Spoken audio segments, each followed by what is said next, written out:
Kok bisa masuk Islam itu kenapa? Saya tidak mau. Afwan, minta maaf Abang Refli. Saya tidak mau dibilang saya masuk Islam. Oh, silakan. Apa? Saya pulang ke rumah saya. Oh, kembali. Ya, karena saya percaya bahwa Islam itu adalah fitrah setiap manusia yang dilahirkan ke bumi. Saya membaca kitab saya. Oke. Dari agama sebelumnya ya. Kita nggak perlu ya, kita nggak perlu sebutkan. Ya. Saya ini tidak lahir dalam keadaan Islam. Okay. Dan saya seorang non-muslim dulu sebelum mengucapkan 2 kalimat syahadat atau syahadatain. Nah, saya Ustadz pemuka agama. Begini, saya orang yang bertugas di dalam rumah ibadah begitu saja. Oke. Gini ya, yang dulu saya panggil Tuhan itu seperti buat saya Gary, itu mengatakan begini, kalau kau cinta aku, if you really love me, follow that prophet. Apa? Dengar dan ikuti nabi itu. Dia, iya. Kalau kau tidak dengar, maka Bapakku di sorga akan menuntut engkau.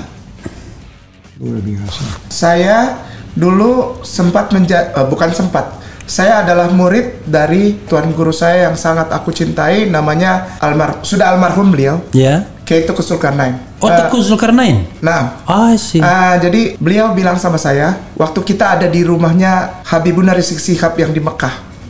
Beliau bilang begini, kita di pojok dan waktu itu sudah lama belajar dan beliau bilang sama saya begini, Kainama, kamu tidak punya bakat untuk jadi seorang yang memimpin pesantren.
Assalamualaikum warahmatullahi wabarakatuh. Waalaikumsalam. Sobat RH sekalian, jumpa lagi kita di channel yang keren ini. Keren jadas. Ya sobat RH sekalian, saya kedatangan 2 tamu yang istimewa ya. Jadi yang pertama adalah namanya Ustadz Ahmed Kainama. Nah. Assalamualaikum warahmatullahi wabarakatuh. Waalaikumsalam warahmatullahi wabarakatuh. Oke, agak dekat sedikit Tar. Oke. Gini Tar. Barakallah. Oke. Barakallah. Yang kedua adalah namanya Jerry the Grey. Saya mau ke Ustadz Kainama dulu ya. Nah, Kainama itu bukan Kaimana ya? Bukan. Jadi bedanya apa Kainama sama Kaimana? Kalau Kaimana itu artinya pasir, Ustaz. Oke. Kalau Kainama itu kalau arti di dalam bahasa sananya, bahasa Maluku itu adalah pokok kayu, jadi batang kayu yang utuh yang ditaruh menjadi tiang di tengah rumah adat yang kita bilang baileo. Oke. Gitu. Balai, jadi, seperti balai itu. Apa itu? Tiang utama? Tiang utama. Jadi di tengah. Oh itu kalau bahasa ininya bahasa Indonesianya sokoguru. Sokoguru tuh tiang. Ya kalau di masjid, ingat kalau masjid masjid Demak, Cirebon, kan selalu ada sokoguru. Tapi biasanya 4 mereka kan. Iya. Sokogurunya kan dari kayu jati yang luar biasa itu ya. Artinya sokoguru ya. Luar biasa. Jadi Ustadz, gini, kita tidak boleh yang namanya religiusitas itu setiap orang punya pengalaman. Ada orang yang dari Islam ke agama lain. Ya kan? Tapi ada dari agama lain ke Islam. Ya sudahlah, itu fenomena yang kita istilahnya kita hormati saja. Ya, kita tidak mengatakan baik dan buruknya, tapi religiusitas seseorang itu tentu punya alasan personalnya. Bisa diceritakan Tan? Tahun 2009 itu. 2009 kok bisa masuk Islam itu kenapa? Saya tidak mau. Afwan, minta maaf Abang Refli. Saya tidak mau dibilang saya masuk Islam. Oh, silakan. Apa? Saya pulang ke rumah saya. Oh, kembali. Ya, karena saya percaya bahwa Islam itu adalah fitrah setiap manusia yang dilahirkan ke bumi. Oke. Ya, walaupun tadi Abang Refli bilang di pembukaan bahwa masalah religi itu masalah pribadi masing-masing, individual things. Tapi dalam artian begini, setiap kali saya diajak bicara tentang religi, maka ada juga satu seperti sedikit kewajiban saya untuk menyampaikan bahwa saya tidak pernah pindah agama. Saya pulang kepada fitrah saya apa seorang muslim. Demikian, Bang. Tapi kan ini kan sesuatu yang tentu hakikat ya yang disampaikan oleh Ustadz. Tapi kita kan bicara level yang level yang syariatnya aja lah ya. Kenapa ada alasan-alasan personal, alasan manusiawi tiba-tiba kok kemudian ingin convert ya kan? Itu muslim misalnya gitu. Silakan. Saya membaca kitab saya. Dari agama sebelumnya ya, kita nggak perlu kita nggak perlu sebutkan. Saya ini tidak lahir dalam keadaan Islam, dan saya seorang non Muslim dulu sebelum mengucapkan 2 kalimat syahadat atau syahadatain. Nah, saya Ustadz pemuka agama. Begini, saya orang yang bertugas di dalam rumah ibadah begitu saja. Supaya tidak menyinggung juga perasaan orang. Saya bertugas di rumah ibadah. Agama sebelum Islam, dan di situ saya diberikan kesempatan untuk mempelajari kitab-kitab saya yang saya percayai, tetapi dalam bahasa asli kitabnya. Terutama contohnya di dalam bahasa Ibrani. I see. Ada beberapa hal yang saya ingin menjawab secara langsung pertanyaan Abang Refli. Apa yang membuat mengucapkan 2 kalimat syahadat? Ketika saya membaca itu, ada satu nama tokoh yang mungkin saya tidak bisa sebutkan namanya, yang di tempat saya sebelum bersyahadat itu menjadi Tuhan, tapi setelah saya bersyahadat beliau menjadi Nabi Allah. Nah, ada kata-kata beliau yang termaktub di dalam tulisan tua, Bang Refli. Jadi ada 2 bahasa. Tulisan tua dalam bahasa Ibrani. Satu dalam bahasa Ibrani, tapi satu dalam bahasa Aramea. Aramea itu lebih tua lagi.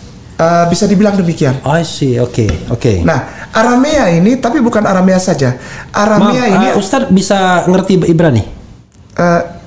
Alhamdulillah ya, insya Allah dikit-dikit. Jadi ketika saya baca yang tua ini, sebelum yang baca ini, karena ini sudah beberapa hal saya baca dalam bahasa Hebrew, bahasa Ibrani, dalam Ivrit. Tapi yang satu Aramea ini, saya lihat lucu ini, karena Arameanya bukan Aramea yang seperti Pesita atau apa gitu, tapi Aramea ini kata-kata dalam tanda kutip yang dulu saya sebut Nabi ini, seseorang ini yang sekarang saya sebut yang dulu saya sebut Tuhan, yang sekarang saya sebut Nabi ini, yang saya cintai sampai sekarang itu saya muliakan. Dia ada seperti satu paragraf, dia berkata dalam bahasa Aramea, tapi itu bukan Aramea. Aramea tapi dialeknya Syriak. Nah, ketika saya baca itu, ini lebih dekat ke Arab. Nah, setelah dilihat, ada satu kitab ternyata, Bang Refli, dari kitab tertua, saudaraku tersayang, yang dulu saya agamanya sama mereka, itu disebut Ortodoks. Itu tua sekali, tua. Ortodoks terutama untuk yang Egypt. Egypt sana itu Koptik. Nah, itu saya buka bahasa Koptik ya. Koptik itu di Mesir memang banyak yang Ortodoks ya. Banyak. Karena di sana memang seperti jadi apa sentral lah untuk sejarah-sejarah itu. Nah, ada kitab, ternyata kitabku dulu itu tertulis dalam bahasa Arab. Nah, di situ tertulis sosok Nabi yang aku kenal sekarang ini mengatakan sesuatu. Begini bunyinya. Maaf ya, Bang Ren. Altit khalon khafa menakhma. Etmak Ahmad Muhammadin bi khata khasta bi Allah. Saya cuma ngerti Ahmad Muhammad aja tadi, yang lainnya nggak ngerti apa terjemahannya. Kalau orang bohong, Abang Refli, gampang diceknya, suruh dia ulang, pasti beda. Altit khalon artinya ada seperti orang mendekat dari jauh, akan datang gitu, akan datang dari jauh, baik waktu maupun baik time maupun distance, gitu ya. Akan ada datang yang dari jauh. Altit khalon, kafa menakhma itu apa ya? Gini, ada seorang pemimpin Israel dulu namanya Menachem Begin. Menachem Begin, Perdana Menteri Israel, Menachem Begin. Nah, dia itu orang suka melihat orator yang luar biasa. Kata-katanya manis dan kata-katanya bisa seperti menarik orang, magnetik banget. Ya, jadi artinya kalian kata menahma, tutur katanya manis semata-mata, tak ada dusta pada bibirnya. Namanya Ahmad.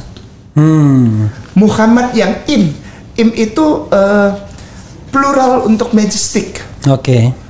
Im itu mendampingi kata Muhammad. Im, jadi Muhammad im. Bi khota khastabiallah, karena dia berasal dari Allah. Saya terpukul di situ karena saya pikir itu tulisan itu dari kitab apa? Namanya kitab Yohanan. Yohanan itu. Dan itu diucapkan oleh beliau itu nabi. Beliau yang dulu beda, sekarang dianggap sebagai nabi, rasul. Dan rasul ini menyebutkan akan ada Ahmad ini ya. Itu sama seperti Ustadz Dewa punya pengalaman di agama sebelumnya begitu dia. Ustadz Dewa. Tapi kita nggak pernah nyebutkan gitu ya. Jadi gini, sekali lagi saudara sekalian, saya ingin mengatakan bahwa pengalaman religius itu beda-beda ya. Gitu. Biasanya kan kalau K itu dari Maluku tadi ya. K gitu ya.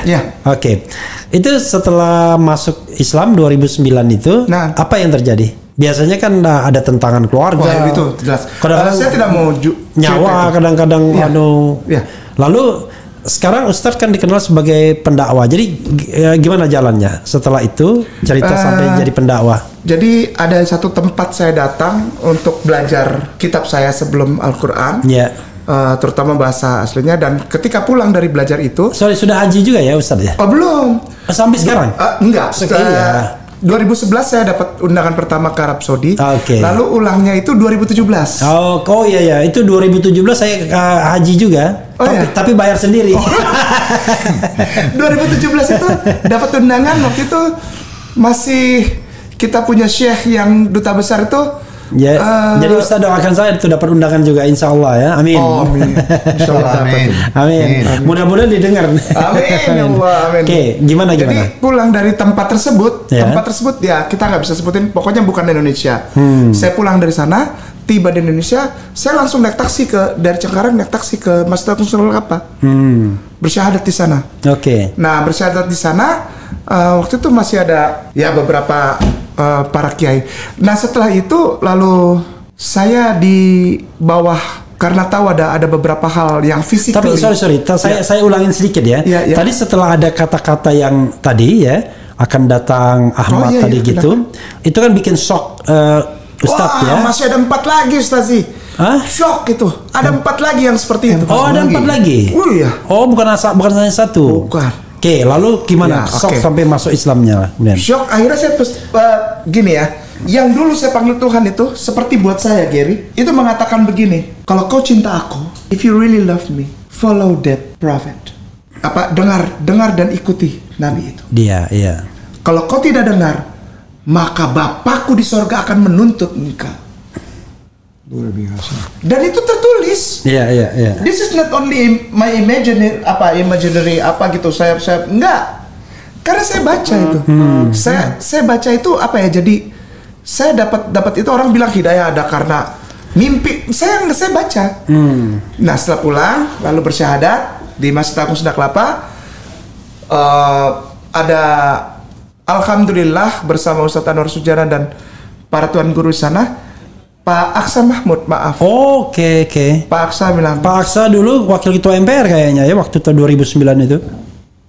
Iya. Lalu Pak Aksa bilang, DPD dia. Kamu tidak boleh kemana-mana.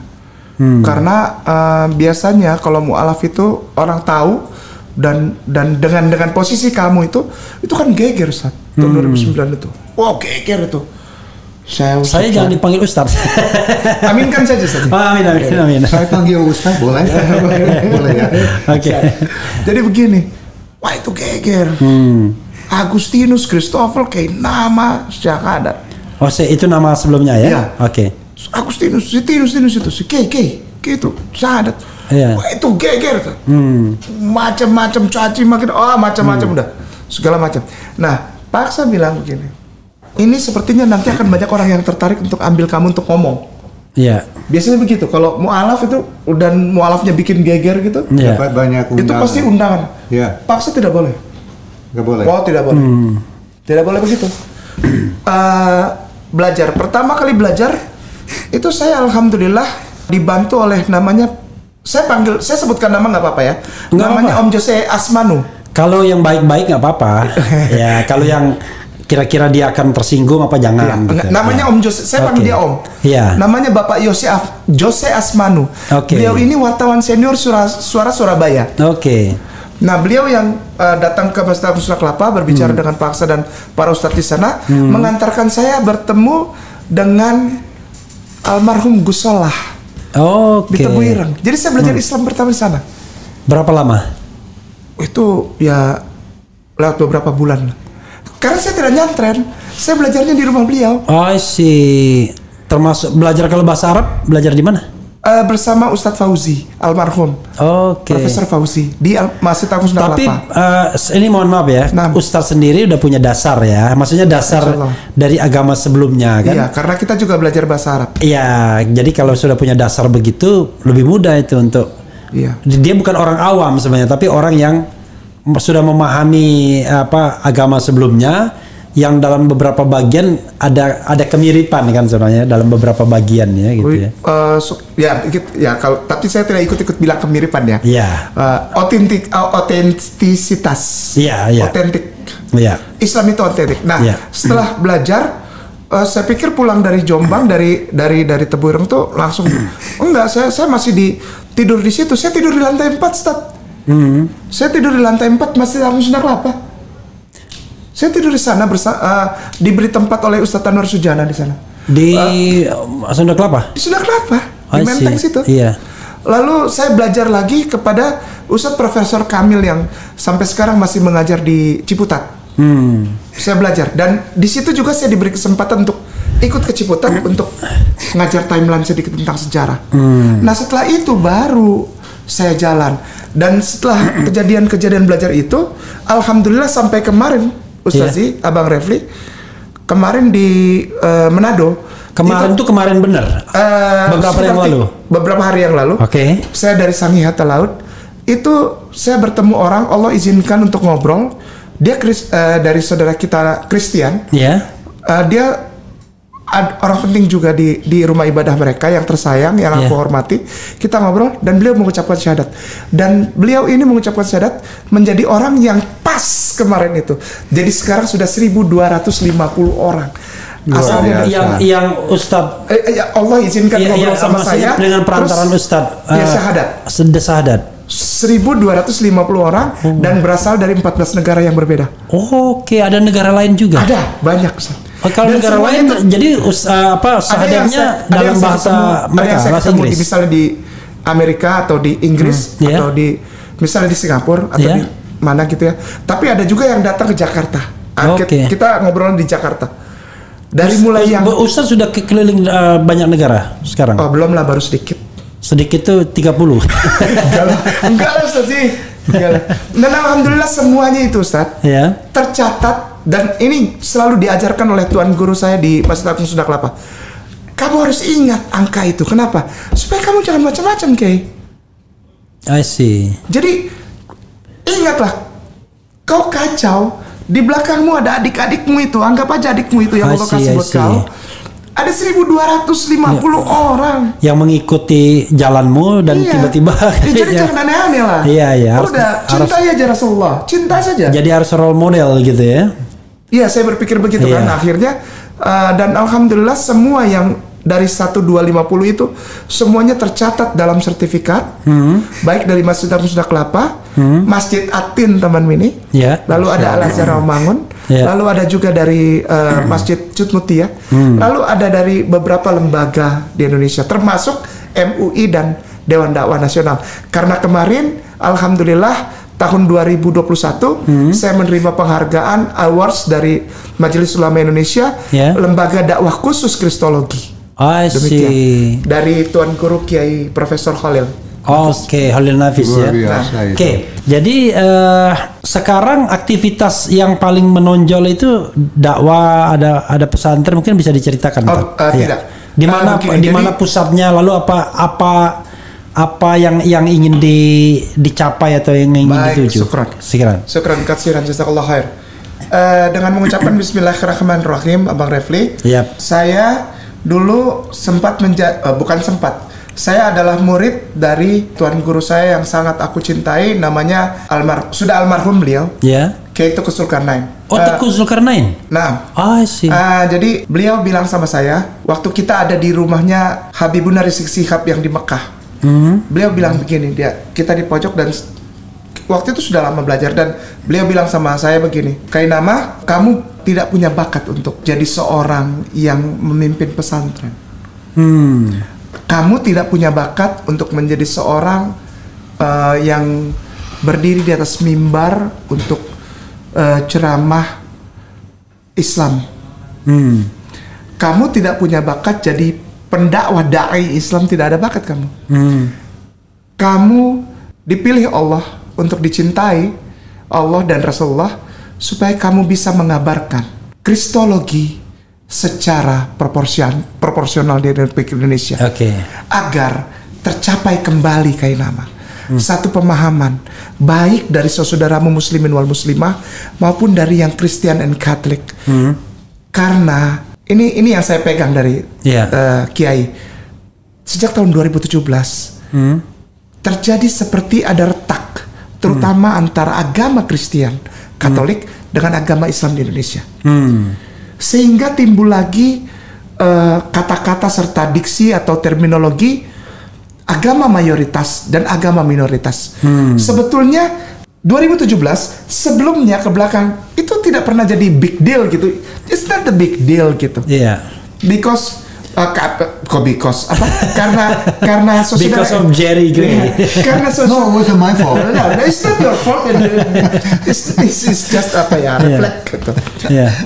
Karena sebelum di bawah tahun 2017, bangsa ini tidak pernah menjadikan satu big deal gitu, satu masalah.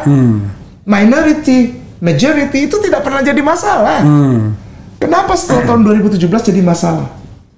Nah, pemahaman tentang pengenalan terhadap dogma saudara kita Kristen dan Katolik itu ternyata juga perlu disampaikan kepada muslimin wal muslimah. Karena banyak juga muslimin dan muslimah di Indonesia ini yang afwan, itu sudah kebarat-baratan, sehingga tanpa disadari sudah kejeri-jerian tanpa disadari muslimin wal muslimah di Indonesia sebetulnya terkikis akidahnya dengan kata-kata toleransi yang tidak proporsional gitu, membenarkan hal-hal untuk jadi toleransi. Menurut kiaiku tersayang, toleransi bukan membenarkan dan menyamakan akidahku dengan akidah di sana. Toleransi itu kita hormat sama mereka, menghormati aja dan memberikan kelegaan sesuai dengan perundang-undangan di Republik ini ketika mereka menjalankan ibadahnya. Itu saja. Bukan nyampur-nyampur. Bukan campur, dan tidak pernah dibilang toleransi itu, oh iya dia bener kok, agama kan banyak di dunia ini, agama sama. Itu kata-kata berbahaya ternyata. Nah, untuk sampai ke situ, kata Kiai, kamu punya pengetahuan. Bawa pengetahuanmu, bukan untuk menjatuhkan atau underestimating, apalagi insulting other religion in Indonesia, terutama especially and primarily Christian and Catholic. Bukan sama sekali bukan. Tapi untuk memperkenalkan ini loh, sebetulnya dasar iman saudara-saudaraku tersayang Kristen dan Katolik. Wahai muslimin wal muslimah, jadi ada beberapa diksi yang sebaiknya Anda tidak ikut. Anda tidak ada di dalamnya, karena sebetulnya itu bukan toleransi. Toh ketika aku di sana juga, lalu ada orang Islam datang dengan mengikuti cara agamaku atau liturgia atau tatanan ibadahku, aku tersinggung. Nah, itu hal-hal seperti ini, detil-detilnya. Nah, oleh sebab itu saya bergabung dengan Majelis Ulama Indonesia. Dan sekarang di MUI juga ya? Tapi di lembaga dakwah khusus. I see. Oke. Bidangnya kristologi. Oke. Nah, saya berada di bawah pengawasan karena harus diawasi. Mualaf itu harus diawasi, Ustaz. Kalau nggak kacau. Iya. Apalagi kalau dia main politik, hati-hati. Iya.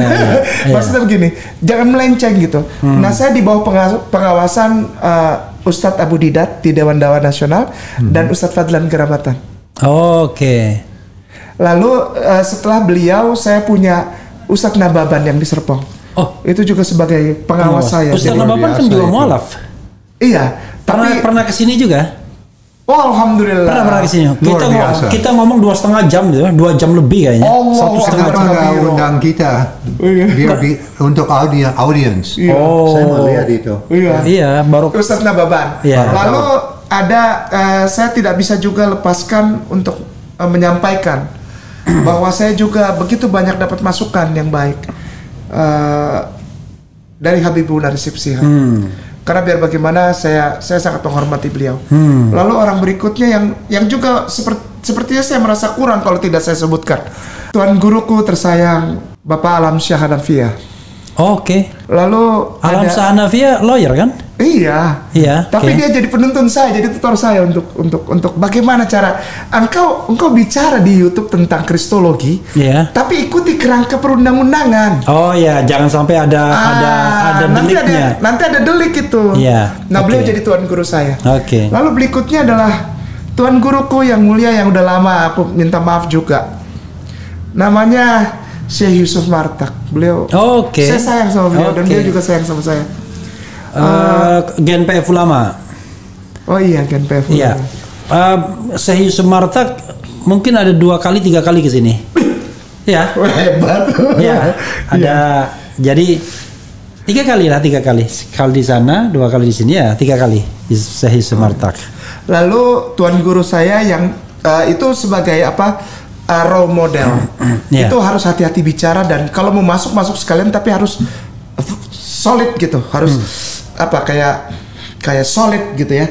Kita injak tuh harus injak yang solid. Namanya berbahaya di Indonesia ini. Tapi saya nggak ragu untuk menyebutkan namanya Ustadz Alfian Tanjung. Ustadz Alfian Tanjung juga pernah di sini juga. Pernah juga. Istri saya hari ini sama dia ada tausiah.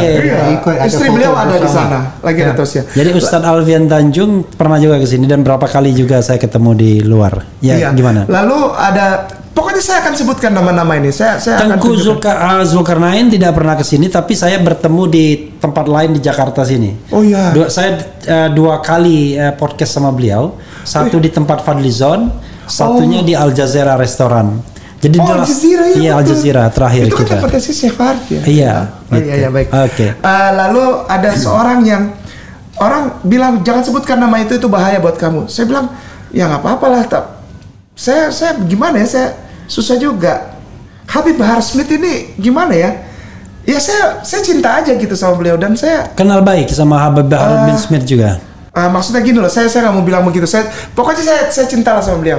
Artinya kenal. Iya, kenal. Dan ada masukan juga dari beliau. Bagaimana caranya gitu untuk kekuatan akidah saya. Lalu Ustadz Zaitun Rasmin. Zaitun Rasmin. Tuan guruku yang mulia. Dia organisasinya lupa saya itu. Ada di organisasi sendiri ya. Iya. Bukan NU, bukan Muhammadiyah, tapi lupa saya. Gitu. Beliau di Tebet saya belajar sama beliau. Ustadz Zaitun belum saya undang ke sini tapi pernah di podcast saya melalui Zoom ya. Insya Allah. Insya Allah. Tuan guruku sehat-sehat ya, udah lama nggak ketemu. Lalu Ustadz Bahtiar Nasir. UBN. Karena saya pernah datang ke tempat dia saja. Di Akyel di Tebet. Ya di Tebet. Ya. Lalu Ustadz sekarang sudah profesor beliau Umar Makkah. Iya, Umar Makkah. Saya yang nggak kenal itu. Oh ya, baik. Dan yang terakhir yang ingin saya sampaikan rasa terima kasih yang tak terkira untuk keluarga besar Dharma Wangsa. Orang tuaku sayang yang sampai sekarang aku nggak pernah lupakan. Keluarga besar dari Pak JK dan juga Bapak Aksa Mahmud. Demikian Ustaz. Iya, sebelum Ustadz berundur diri ya. Iya, saya ingin membacakan beberapa. Minta maaf ya Ustaz, jangan marah. Enggak apa-apa, santai. Saya membacakan beberapa komentar yang mungkin ada kaitannya dengan Ustadz dulu ya. Saya kayak nama. Iya. Oh iya. Allahu Akbar. Saya dari belakang ini ya. Muslim tidak pernah menyakiti para rasul meski satu helai rambutnya pun ya. Apalagi ya, cerdas, hebat. Ustadz Yusuf Marta, cucunya Syekh yang menyediakan rumahnya untuk proklamasi kemerdekaan 17 Agustus 1945 di Pegangsaan Timur. Oke, itu sejarah ya. Iya. Ketololan namanya karena campur aduk agama, bukan toleransi beragama tapi menghina agama itu sendiri. Masa salawatan di gereja berarti udah menghina Tuhan Nasrani. Oke. Allah Maha Kuasa atas segala sesuatu. Allahu Akbar. Oke. Salam hangat buat Ustadz Kainama dan Jerry the Grey ya kan. Kemudian tauhid itu namanya. Oke. Mari bersolawat. Ada juga yang soal politik. Topik ini sangat luar biasa, berapa Bung RH? Ya, ini saya nggak bisa membacakan karena banyak sekali komentarnya. Barangkali silakan Ustadz, mungkin kalau mau mengucapkan salam kepada sobat RH sekalian sebelum undur diri. Para tuan guruku, para puan guruku, Ustadz wal Ustazah, muslimin wal muslimah rahimakumullah, tapi juga saudaraku sayang di Republik Indonesia ini yang bukan beragama Islam, saudaraku sayang Kristen dan Katolik, Buddha, Hindu, Konfutse serta agama-agama kepercayaan. Keberadaan seorang seperti Kainama dan Gary bukanlah menjadi sesuatu hal yang untuk menjadi dasar dari suatu kontradiksi atau polemik, tapi justru adalah sebagai penggambaran bahwa Republik Indonesia tidak pernah mengenal kata minoritas dan mayoritas. Kehidupan jumlah atau numbers dari muslimin wal muslimah yang besar serta ada di titik-titik pemerintahan bukanlah menjadi dasar dari timbulnya kata minoritas dan mayoritas. Mari kita rangkul lagi. Mari saling baku polo kata orang Ambon. Gandong. Mari kita saling baku sayang lagi. Mari kita menjauhkan diri dari isu-isu atau berita-berita yang justru memecah belah di bidang keagamaan. Saudaraku sayang, Republik Indonesia adalah pemberian dari pencipta langit dan bumi kepada kita warga negaranya untuk bisa sama-sama memberikan yang terbaik bagi bangsa ini untuk menjadi yang lebih baik ke depan dengan saling berangkulan. Kainama mohon maaf, Kainama mohon doa agar Kainama tetap ada di dalam tuntunan para tuan guru serta di bawah kepatuhan terhadap perundang-undangan serta dasar negara Republik Indonesia. Mari kita berikan yang terbaik untuk bangsa ini. Mari kita rajut lagi rasa sayang di antara umat beragama yang berbeda di Republik Indonesia. Indonesia diberkahi. Barakallah. Assalamualaikum warahmatullahi wabarakatuh. Waalaikumsalam warahmatullahi wabarakatuh.